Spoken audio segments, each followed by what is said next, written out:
I'm always looking for ways to show my cat how much I love her. And with Fancy Feast gems, I can pamper her whenever I want with a savory gravy on top of a gourmet mousse pâté. The pyramid shape makes serving simple, so all I have to do is peel and plate to make mealtime feel extra fancy. And with 2 entrees in every pack, it's easy to turn every day into the extraordinary. Fancy Feast gems. This episode is sponsored by Friskies, who would like to tell your cats hi. Now, if that didn't get your cat's attention, there's one thing that always does the trick. Just pour some Friskies crunchy food in the bowl and you'll hear those paws come running. Works every time. With so many Friskies choices, you can always bring your cats running from their secret napping spots. There's always more to explore. See for yourself at friskies.com or visit your local store. The McDonald's snack wrap is back. You brought it back. Ranch snack wrap. Spicy snack wrap. You broke the internet for a snack. Snack wrap is back. Ba-da-ba-ba-ba. Welcome to the New Books Network. I'm Chris Holmes, and this is Burned by Books. Here you'll find interviews with writers you already love, like Jennifer Egan and Rebecca Mackay, mixed in with up-and-coming voices like Alexandra Kleeman and Rumaan Alam. You'll find us wherever you listen to podcasts, but check out previous episodes at burnedbybooks.com and on Instagram and Twitter at burnedbybooks. Let's start the show. Nell Freudenberger's newest novel, The Limits, splits its time between New York City during the early COVID outbreak and a small island off the coast of Tahiti, where a climate scientist has a front row seat to the environmental degradation of the planet's ocean and animal life. Broaching that geographic distance is Pia, daughter of Natalie, the scientist, and Stephen, a doctor overwhelmed by his impossible job tending to patients struck down with COVID. Her parents divorced and separated by oceans, Pia will leave the seemingly idyllic island to take up hybrid schooling in the city, but she brings with her a powerful secret that asks her to take part in a possible act of great violence and destruction. With the arrival of Pia, smart and headstrong, angry and anxious, Stephen's new wife, Kate, will have to balance her unmanageable work as a teacher with remote students and her fears about step-parenting such an unreachable and at times unruly new daughter. When Kate's class has a rare outdoor meeting which Pia attends, a student named Athena will enter their lives. A young Black woman trying to navigate her senior year while caring for Marcus, her nephew, as though he were her own child. This collision of worlds, divided by the limits of privilege and race, will have profound effects on Pia and on the lives of this transcontinental family. A novel of science and domestic drama, The Limits traces the lines that connect us to our environment, illuminating the ways in which we alter and destroy that which sustains us.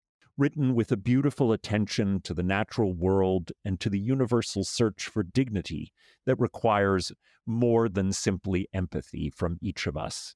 The Limits stands with Nell's growing canon of novels which are fearless in their transgression of limits. Nell Freudenberger is the author of the novels Lost and Wanted, The Newlyweds, and The Dissident, and of the short story collection Lucky Girls, which won the Penn Malamud Award and the Susan Kaufman Prize for First Fiction from the American Academy of Arts and Letters.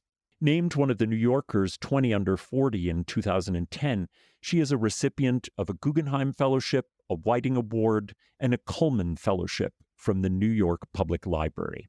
She lives in Brooklyn with her husband, daughter, and son. Welcome to Burned by Books, Nell. Thanks so much for having me, Chris. I am so pleased you're here, and I want to start from the back of the book, rather counterintuitively, to talk a little bit about your acknowledgement of the time that you spent on the island of Moorea. Is that Moorea? Yeah. Moorea. Yeah. And what that experience was like and how the research you did there helped spawn aspects of the limits. Sure. I had the opportunity to go twice to Moorea while I was working on the book, and I'm especially grateful to Nautilus magazine because when you are a writer and you say you need to go to Tahiti, it's an uphill climb. I've done my share of travel writing in the past, but my secret when I was younger was to go places that no one else seemed to want to go. Older writers and editors weren't as interested, and this one was a hard sell, and just a magazine that'll take a chance on a novelist going to write about science. I went there with the idea that I wanted to write about the scientists who were studying coral on Moorea, which is a kind of an epicenter of coral research because there are two research stations on the island. One of them is run by Berkeley. It's called the Dump Station, and then the other is called Criob. And if you see in a map of Moorea, it's an island that has two bays on its north side. So sometimes people say it looks like a heart, but a heart with two indentations. I think that might be a tour company trying to sell honeymoon vacation. The romance of the island. Exactly. But the bays are so narrow and so beautiful. And the other station is a French national lab, a collection of labs that's called Criob. And that I knew that was where my imaginary scientist Natalie worked. And so I wanted to go see it. It's one of the most physically beautiful places I've ever been. Certainly, it must be the most beautiful science lab anywhere in the world. And it's surrounded by mountains. And then on the other side is this incredible bay called Punahu Bay. And so I went with the idea that I was going to write about the scientists who were working on conservation of coral. And one of the interesting things that happened was just a bit before I got there, there was all this press all over the world about a deep water coral reef that had been, quote unquote, discovered off the coast of Tahiti. The reason that it had sort of escaped scientists' knowledge was because of how deep it was.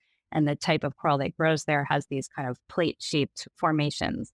If you think about coral that grows in the more shallow water, it has these, some of it has these finger-like projections.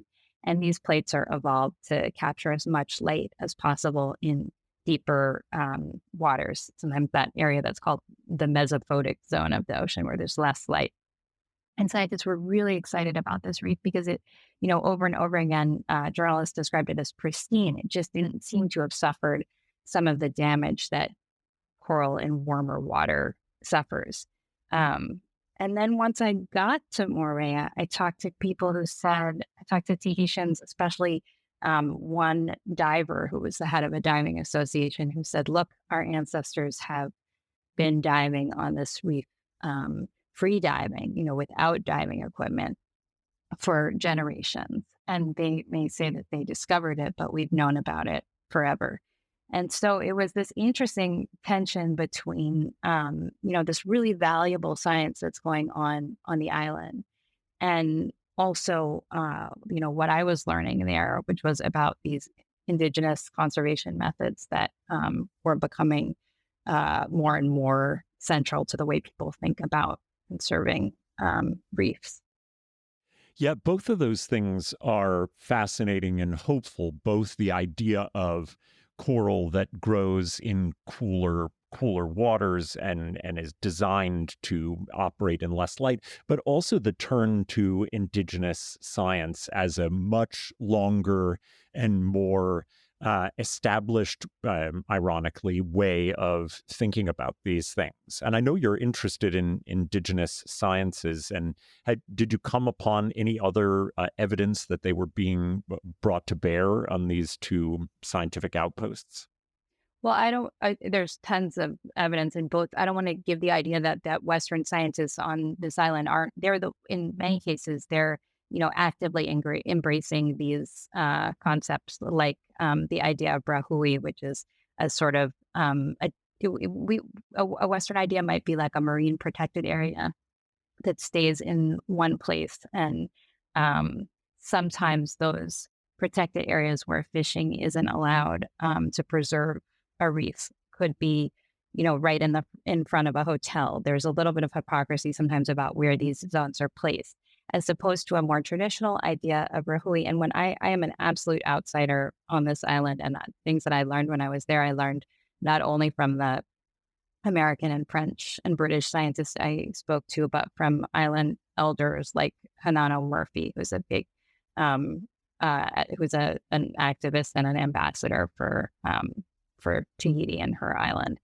And so those are the people who told me about these methods like Rahui, which is a more flexible concept of a zone, a protected zone that can move with the seasons. That could be, it could be more of a set of regulations for when you could fish for a particular species at what stage in their life cycle.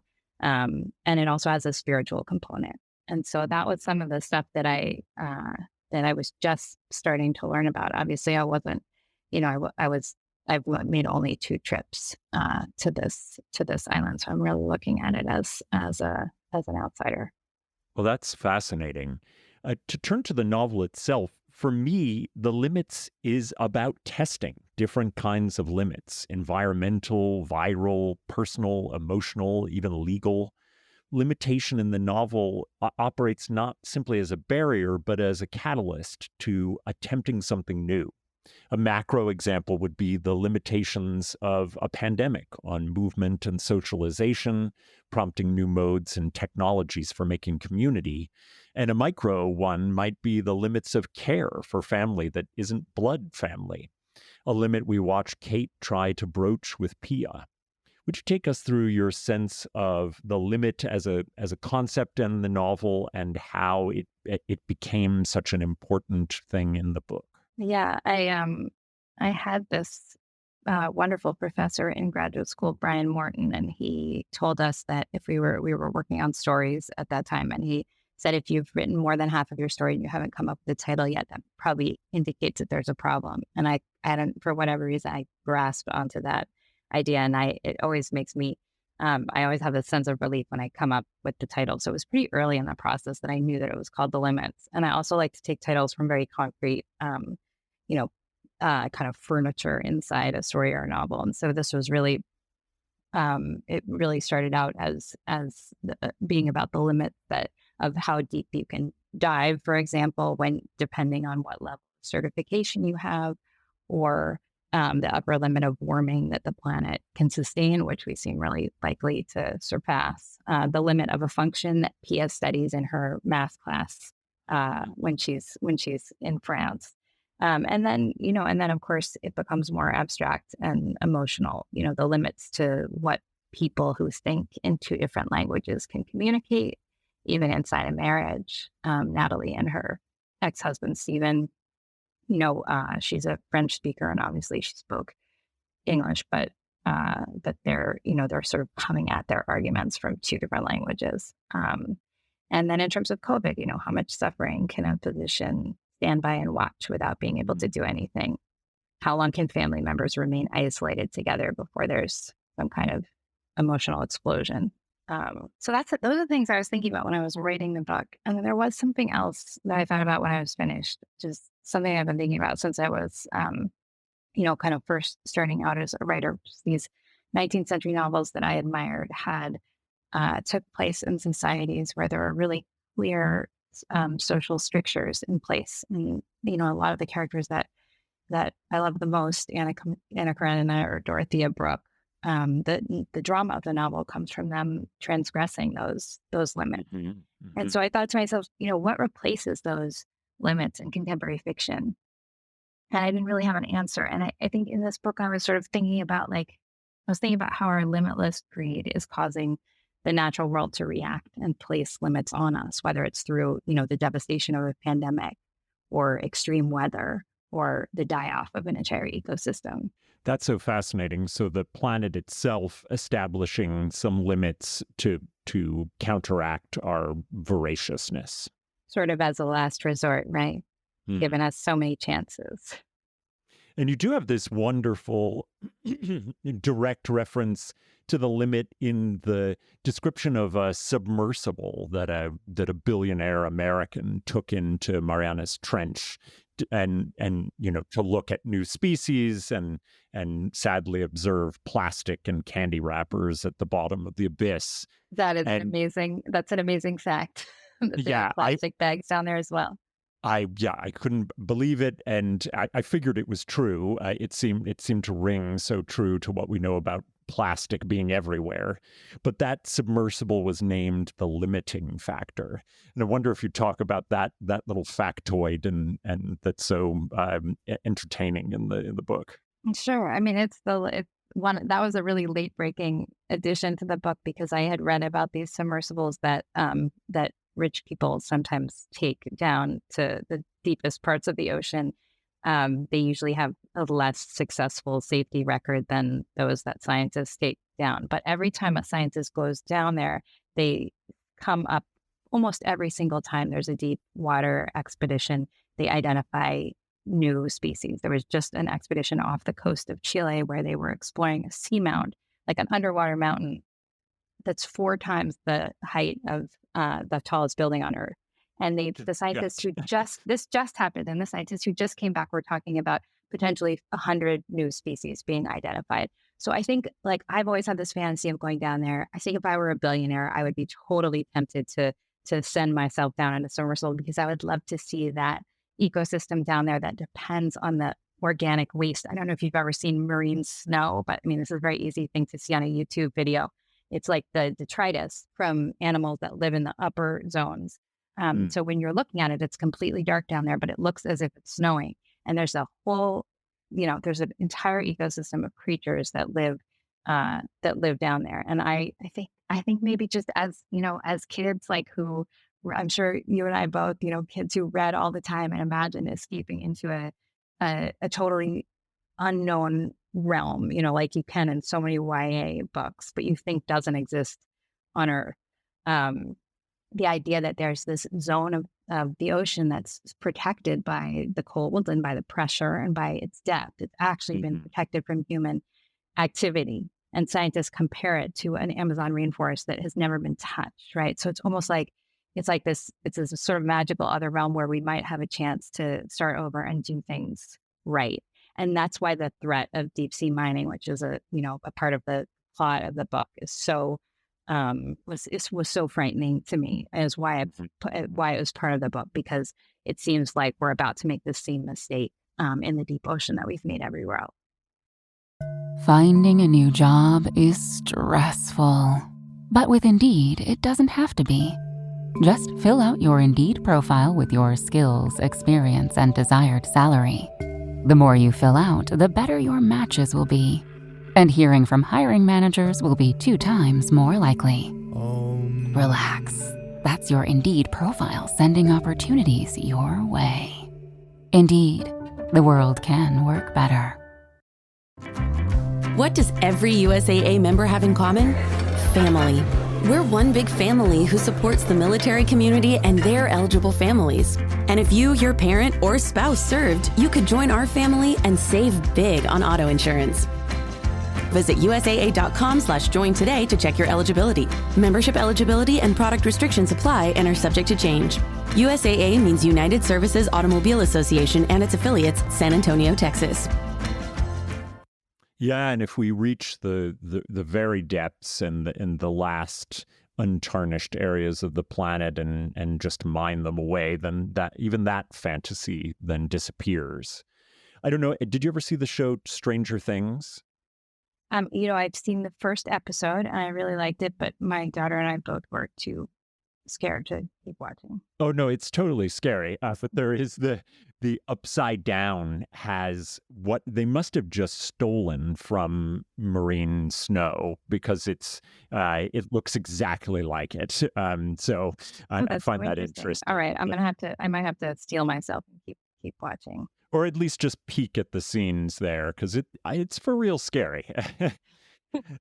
Pia's mom, Natalie, is a climate scientist who studies coral among many other things. And in a kind of unexpected move, she seems to me to be really the least anxious of all the novel's characters, even as she It's a has. book full of anxious characters. Yeah, it sure But is. I loved it. Was such a generous introduction, and you kept mentioning people who have sort of unmanageable jobs, and I thought to myself, have I given everyone an unmanageable job? Because really, I was sort of amazed by the people who are doing the jobs that inspired the jobs in this novel. I really like to write about people at work. I like to be able to see characters working in the book. Yeah, and and what were teacher and doctor, I think are already kind of like overwhelming jobs, but put in the accelerant of COVID, and they really are unmanageable.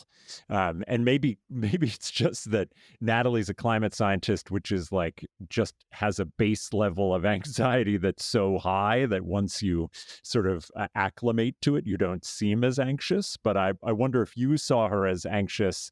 I tended to think of her as just being able to like roll with things much more easily than Stephen or Pia. Well, I think part of that is how far away she is. I knew I wanted her to be far away, and then I thought, is that even possible today in the way that it was when I first left home and was working in Bangkok, and every week or two I would take a bus to go. So I went to this German bakery where they had this bright yellow international phone on the wall, and I'd call my parents and check in and tell them I was doing okay. But that's completely different now. We're attached by technology, and technology collapses distance. But I think it doesn't collapse it entirely. And she's it's hard to keep in touch with someone even in another time zone. It's a bit harder. But when it feels like somebody's in another world, I think communication becomes more attenuated. And Natalie's also doing this absorbing work. That's exactly what she wants to be doing. And I think that I write about scientists because their vocation seems similar to writing in certain ways. It's obsessive, and it's normally not profitable, and you never completely leave the office. And one of the scientists I became close to when I was on Moorea, who's been so incredibly helpful to me, is an ecologist and a marine biologist named Susie Mills. And she struggles with, wanting to be with her school-age daughters and wanting them to have resources, educational resources that aren't always available where she's working. And I thought to myself, I've made a really different choice. I'm a parent. I live here in Brooklyn, in the city where I was born. My work doesn't so obviously depend on being somewhere else, but it does depend on kind of having new experiences. Like when I'm writing a book, I always need to be learning something, whether it's a language or a little bit of science, or like for this book, it was learning how to dive. It was, I sort of knew that I had to be able to see what Natalie saw when she went down on a science dive. And so, I took the classes so that I could do that.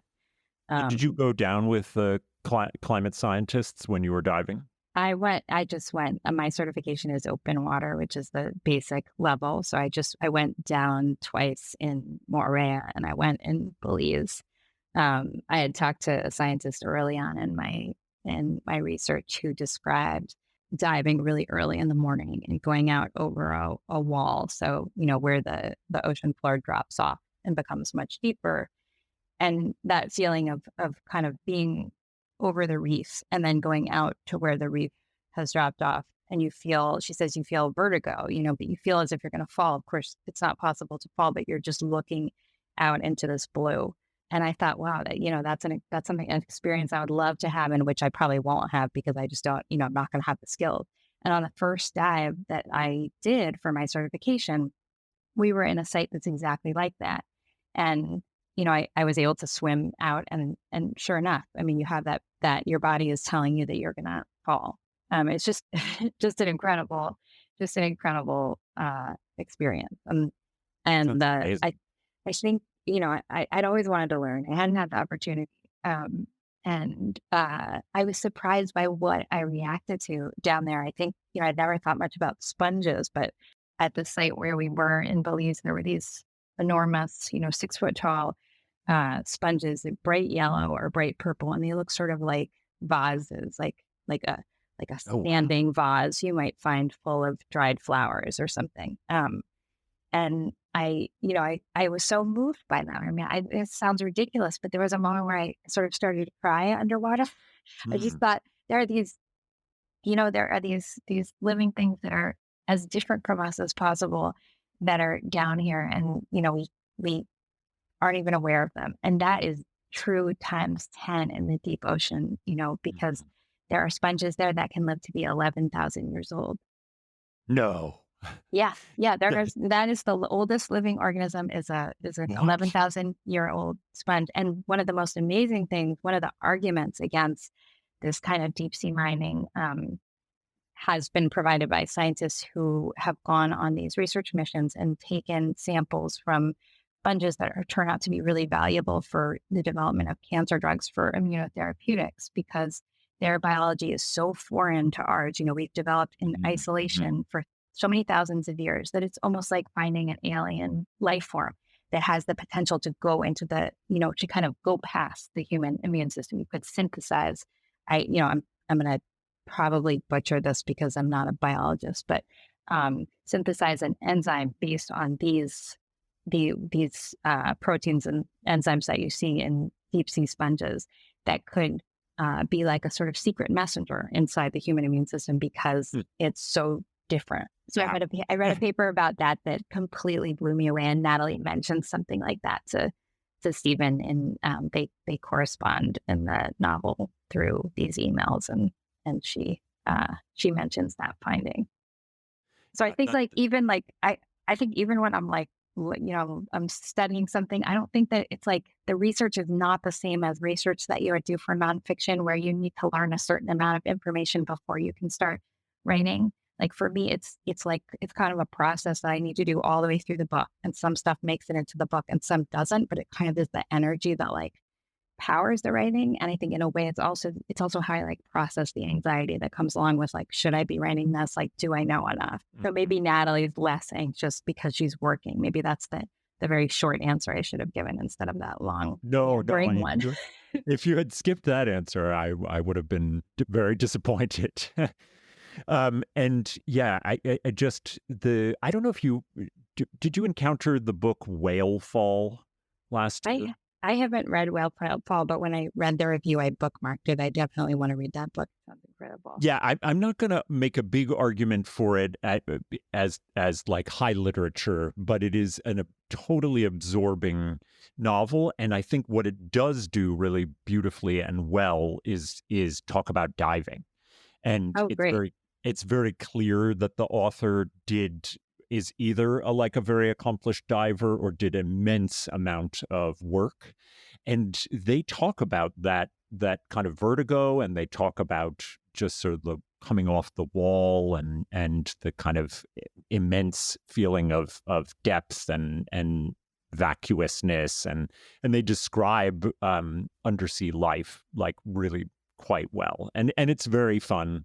It's not giving anything away to say that the diver ends up inside a whale, and which is pretty amazing. So I recommend it, and I think you in particular will love it. So COVID is obviously one of the most visible limits in the novel, and you give us a window into, in particular, Stephen's experience of treating patients who die of that sort of early stage COVID, when it was so frightening because you could have a patient and it would appear that they were getting better or doing well, and their pulse ox was good, which you point out in the book, and then all of a sudden just an absolute plummet in the health outcome, and they're intubated and then they're dead.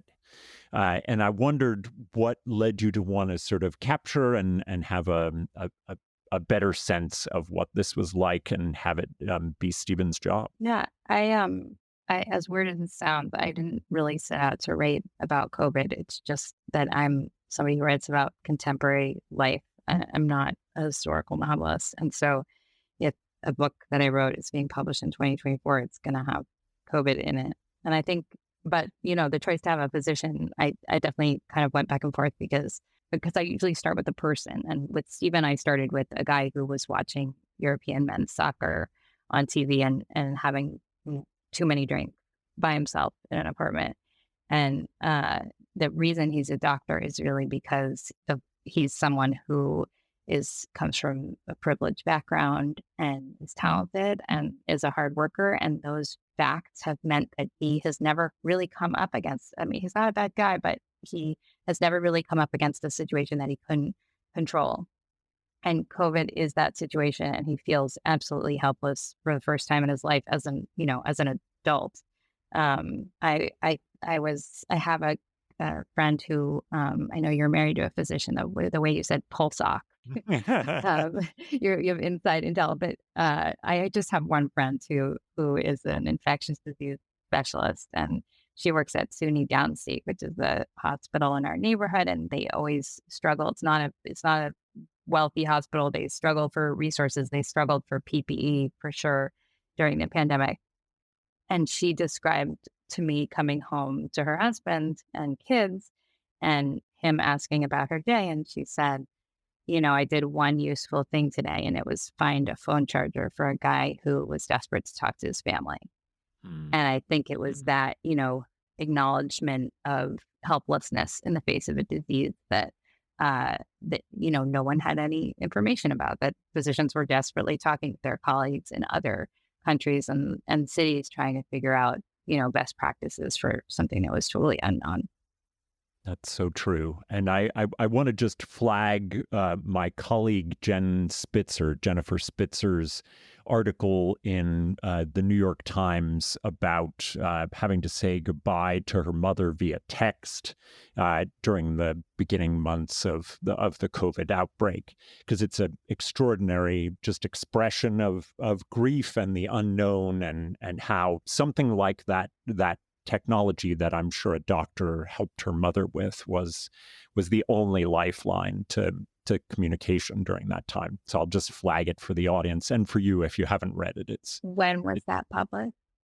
It probably was a year ago now, but I'll link to it on the website, and I'll also link to your Nautilus article, because I'm sure listeners will be interested in that as well, and how you finagled your trip to Tahiti. I don't know if you interviewed Waikiki Wang when she wrote Joan is Okay, but that's another novel that I love that deals with COVID and deals with these last conversations between family members. Oh, I didn't know that. I've had that novel recommended to me many times, and I will definitely seek it out and put it on the website. So you're speaking of Tahiti, you're very interested in characters that cross national, geographic, and linguistic boundaries. And a lot of your fiction has focal characters that have moved or been moved out of a non-Western country and find themselves in places like the U.S. And in this case, while Pia is American, she's been living off the coast of Tahiti, speaking largely French with her mother and friends. Borders and boundaries are really powerful limits. What has been appealing to you across your works about having characters cross those limits? So I guess when I was younger, it was, not having traveled far afield from where I was born until after college, spending time in Bangkok working, and then traveling around in India. And what were you doing in Bangkok? Sorry to interrupt. Oh, it was no problem. I was teaching English.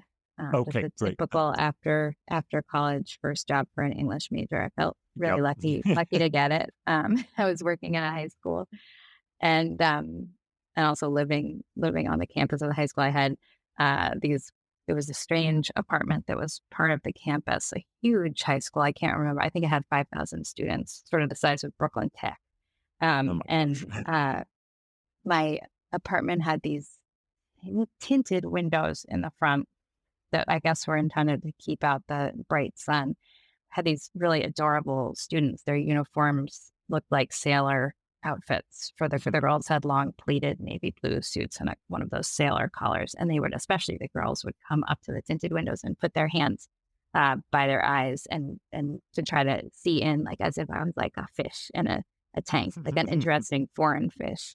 And I think all the stories in my first book took place elsewhere because it was the first time that I had really had to think about being American. I mean, we're so isolated here. We're so monolingual. You can't drive across a border the way that Europeans do all the time. You don't automatically learn another language in school, or at least you don't usually become fluent in a second language in American elementary or high schools.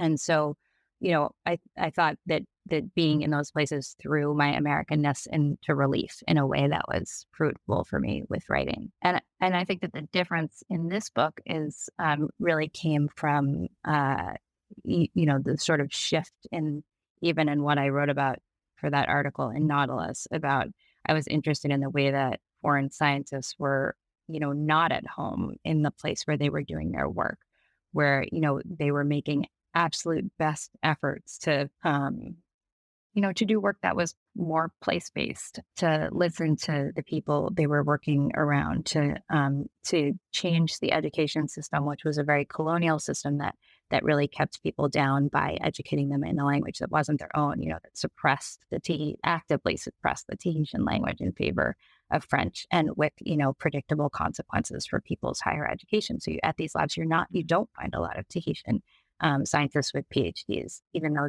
these islands have historically been full of scientists forever. The elderly Tahitian fisherman arguably knows more about the reef and the ecology of the island than any scientist. But I was interested just as a foreigner in seeing my own experience as a writer, like the idea that maybe I do my best work in a place where I really don't, should I be there at all? And those ethical questions are interesting to me in this book. This episode is brought to you by Nespresso Virtual Coffee Machines. Ready to enjoy the bold flavors of barista-quality Nespresso iced coffee at home? Simply fill a glass with ice and press the brew button on your virtual pop machine to enjoy rich double espressos roasted to stand up even when chilled. Refreshingly bold iced coffee.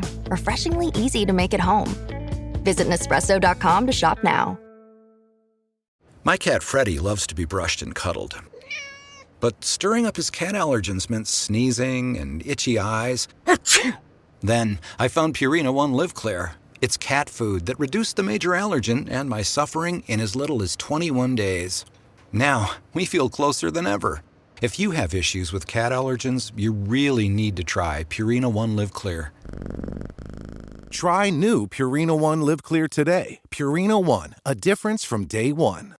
Yeah, they are a fascinating part of Natalie being there and trying to understand her role. As any teacher or anyone with kids who were in school during the worst of the pandemic will tell you, hybrid was pretty bad, and remote schooling didn't do what we hoped it would. It seemed bad for learning and bad for social development, and definitely bad for loneliness and isolation. You give us two very different versions of how that was experienced. There is Kate, who's living in a beautiful New York apartment, teaching online, while Pia is online at the lycée school, and they have psychological burdens that are heavy, including the fact that Kate is pregnant. But meanwhile, Athena is taking her senior year online while fully taking care of her nephew, Marcus. You bring together these great inequities of contemporary life, economics and race, and put them in the pressure cooker of online school. Will you talk us through how you wanted those two things to collide? Yeah, I mean, I think no novelist starts with great inequities. You always start with these very concrete situations. And so for me, it was that I've worked for a long time with Penn Writers in the Schools, which sends writers into New York City high schools to do what I do is mostly college essays. And I had always, of course, been physically at school and with students. And then in 2020 and during some of 2021, I was on Zoom with students who were mostly at home. And sometimes it would be a student who had taken on a second job, a job out during school hours because that was now possible to help their family. Mm-hmm. But then lots of times, especially with young women, it would be childcare because daycares were closed and if parents are essential workers, then, someone's got to take care of the smaller children. And of course, a teenage girl gets tapped for that. And I think, I remember working on with one student on Zoom who had her camera off. There was a lot of splashing. And I said, are you doing, because we were working on her college essay. And I said, are you doing dishes? And she said, no, I'm giving the baby a bath. I don't know whose baby it was, her sister's baby or something. And I thought about how, the first times I gave my own infants a bath, how slippery they are. What a difficult proposition. The most slippery thing in the world, I would argue. And and then there's another young woman who I became close with, who had a nephew who was always appearing in our Zoom in a Spider-Man costume, sort of never took it off. And I remember one day talking to her, and she reached into the costume while we were speaking without breaking, without a break in what we were talking about, and undid the pull-up, those diapers that can be detached on the sides, and took it off and magically, put on another one. And I thought, that is something that I didn't learn to do until I was in my early 30s. And she's doing it here while she's writing an essay at the same time. And so I think it was just humbling for me to see not just kids who were caring for younger family members who are just providing the basic care, but kids who are caring for them, with love and creativity in the way that I often failed to do when I was a mom at home with kids doing hybrid school in the kitchen. So I think I really started with the idea that I wanted to get that love into the book in some way, because it had moved me. The amount of affection that I feel for Athena reading those scenes is it's really a magnificent part of the novel, and I respect her as a character so much, and I see how you are sort of bringing your respect for those students into it, and it's really lovely. A character who might have sort of fallen off our respect scale were she not handled with a great deal of nuance is Kate, who, as someone who is not kind to his step-parents, apologies, I'm sending them out into the I'll send mine out with yours to my stepmother as well. So for two people who were not kind to their step-parents when we were younger, Kate has an enviable position of welcoming a teenager into her life with no context and having to figure out what her role is, how to maybe parent, maybe just try and keep, catastrophes from happening. But we really end up rooting for Kate. And I wonder how she came into your imagination and what you did to make her a more nuanced kind of step-parent. Yeah, I guess I'd heard this story a few times of people who were quarantined with sort of new family members, or, a relationship suddenly became more intimate than it otherwise would have been quickly because of the restrictions of quarantine. And I'd always thought of Kate as someone who had a background of being like the bad kid in her family. She rebelled against her strict Catholic upbringing. And that's part of why she's a teacher, because she gets teenagers. But when the novel starts, she's just made a different kind of choice. She's married this wealthy surgeon in Manhattan, and she's pregnant. And there's a scene in the novel where her brother-in-law who's sort of like a charming cad, comes to visit them in Amagansett at this rundown house that the brothers share. And she kind of sees her husband and his brother together, and she thinks to herself, I chose the right brother. I've changed. And, maybe more than that, like I've surprised the people who thought of me one way in my family. I've turned out to be a different way. But she also has this experience in her past that follows her, and it makes her pregnancy in the novel more fraught, especially because it takes place in quarantine with her stepdaughter, who's becomes only more difficult as the novel progresses. Yeah, that's she definitely does. I won't spoil anything, but it's worth reading the novel just to see where Pia's life goes in New York. One of the things that I really like about the novel is a change in narrative, voice and perspective that happens with Pia, where we get, move from a third person to a first person in Pia's section. And part of what's happening in that section is a kind of a chance for Pia to flesh out or even flush out anxieties that she has. And she has this love interest, Rafi, who's pretty inappropriate for her in a lot of ways, but he has lost his father to the poisoning of the land on the island by nuclear testing. And I wonder how that intentional poisoning of the land parallels humans' longer sort of historical destruction of the environment. And also, I'm really interested why you decided to have Pia get that first person voice. Yeah, I mean, I started out, I wasn't going to write from Pia's point of view. It was the other characters. I started early with Athena and Kate and Natalie and Stephen. And I thought Pia was just she's a bit of a mess. She's furious at both of her parents, doesn't know where she wants to be. But at the same time, her privilege doesn't give her any excuses. She's not being asked to do much. She should behave and she should get good grades. But, one of the things that I love about working with teenagers is that they are absolutely expert at sniffing out hypocrisy. You cannot make a blunder, they'll call you out for microaggressions. They'll call you out for calling, which, is appropriate. And then they'll also call you out for referring to weed as pot. I once did that in school and the entire class burst into laughter. Oh, are we not allowed to do that now? It's not called pot anymore. That's just you're just very old. It's like saying that you were in the New Yorker's 20 under 40 in 2010. It really dates you. No, 2010 was like 2 years ago. Let's just make that very clear. That's absolutely right. But Pia is, I think she's appropriately skeptical about a lot of things. Like she's skeptical of her mother's work and its relationship to colonialism in French Polynesia, and her stepmother's work and its relationship to income inequality in New York City. And her voice, once I hit on the idea of a journal, and especially you were saying, editorializing in the journal, but in a way it was like the compression of the way she writes, which is sometimes like in text message style, and sometimes it's simply lists of nuclear tests and dates that she's gotten off Wikipedia or whatever. And also, text message style, but almost like, a play dialogue as well. Well, so she's she's a kid who has been happiest when she's been allowed to be on stage. She's always put on costumes, and, the pandemic kind of shutters the idea of school theater, which was one of the only things she was looking forward to coming back to school in New York City for.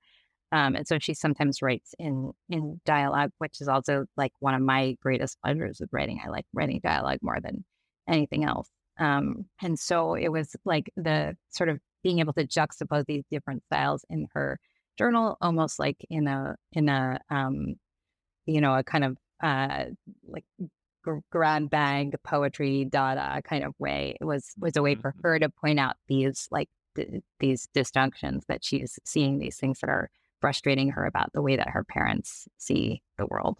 So before I let you go, I'd love to know a little bit about what you've been reading and loving recently, and whether you have any recommendations for the listeners. I have lots of recommendations.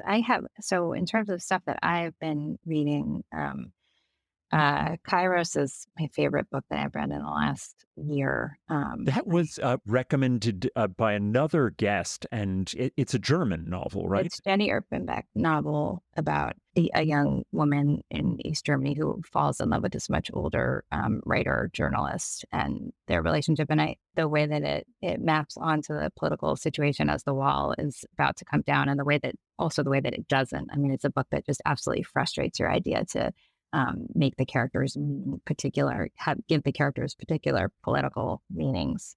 So I always recommend that book. I love Tessa Hadley's Stories After the Funeral that I just read. I always loved Tessa Hadley. And then I read I think the last book by Magda Szabo that I hadn't read was The Fawn. And so that's about a Hungarian actress whose fortunes changed dramatically after World War II in Budapest. Oh, I don't know that author. Oh, so she wrote The Door. Oh, The Door. Yes. And Oh, so yeah, many Isa's people Ballad. adore The Door. Yeah, yeah. I love all of her novels. So that one, you did a great episode with Percival Everett, and I had just read The Trees while I listened to it. And so that novel is funny and brutal, and I'm really eager to read James. I am too. I can't wait. I mean, I have a lot of books to read for interviews, and I can't wait for a little pause in that because James is number one on my list from there. Yeah, and then I should also say that through one of the wonderful things about the research for this book was that I met the translator of Tahitian author Tetsuawa Pu. I'm worried that I'm mispronouncing her last name. She's the author of Mutisms and also Peanut, and her translator is Jeffrey Zuckerman, and we've become really good friends since we met through through this author. So I have a whole list of books that were really inspiring to me when I was working on this book that I would love to, if there's a way to link that list for anyone who's interested in Tahitian fiction, poetry, or in marine scholarship, because there are a couple of really great books that have come out recently about the deep ocean. There's one called The Brilliant Abyss by Helen Scales. And then there's a great book called Below the Edge of Darkness by Edith Witter that about a scientist who has this accident early in her life that threatens to blind her. And she doesn't actually become blind, but after she recovers, she gets really interested in bioluminescence in the deep ocean and, light in the depths of the ocean. And so there's a book about that. And then, also poetry. There's a poet who's mentioned in the novel, Kathy Gentnell Kitchener, and I would just encourage anyone who's interested to listen to her address to the UN. I think it's 2014. She's a Marshallese poet, and she writes about the devastation of American nuclear tests on her archipelago of islands. Incredibly moving. So if you're up for that, I would love to link. There's a whole bunch of books related to Tahiti and marine science. I think if I didn't at this point, the audience would be pretty mad. So I'd love to link to that, and I'd love to learn more about an area of the world that I know so little about. And I'm so glad that it called to you. And I want to very much recommend The Limits, the latest by Nell Freudenberger, truly a wonderful novel from its gorgeous story and characterizations, but also in its unpacking and unveiling so many things about the world that might escape our notice and shouldn't. Nell, it was such a pleasure to get to talk with you. I've been a fan of your work since the story Lucky Girls was in that debut fiction just 2 years ago in 2010. 2001. That was 3 years ago. Yes, right, 3 years ago. And thank you so much for coming on and talking to me. Thank you so much for having me. Well, that's all from me for now. My thanks to the brilliant Nell Freudenberger for coming on to talk about her latest novel, The Limits. You can find links to purchase The Limits and all of Nell's recommended books at the website, burnedbybooks.com. You'll note that Nell has provided a special list of Tahitian literature as a starter for those interested in an underrepresented postcolonial literature. As well, you'll find links to Nell's article about her time on Moorea in Nautilus magazine, and to my colleague Jennifer Spitzer's essay on losing her mother at the height of COVID that was published in the New York Times. Please do head to the website to find all of our previous episodes, links to buy a podcast t-shirt, and ways to get in contact. As you listen, take a moment to rate the show on iTunes, Spotify, or wherever you find your podcasts. Until next time, this has been Burned by Books.